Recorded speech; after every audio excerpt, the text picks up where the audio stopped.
এই কথাটা মনের মধ্যে বসাই নেন, যে আপনার সে আপনারই থাকবে, যে আপনার নয় সে কোনো না কোনো ভাবে চলে যাবে। আর যখন চলে যাবে বুঝে নেবেন সে আপনার ছিল না, এতদিন আপনি অনুমানে ছিলেন।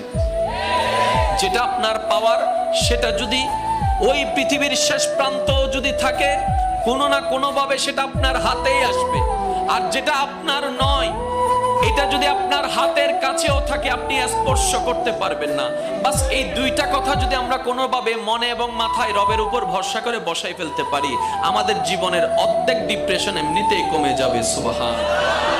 ধৈর্যের ফল মিষ্টি হয়, ধৈর্যের ফল, বাক্যটা আবার খেয়াল করেন, ধৈর্যের ফল মিষ্টি হয়। কখন হয় সেটা কিন্তু বলা নাই, কখন হয় কি বারে হয় সেটা কিন্তু বলা নাই।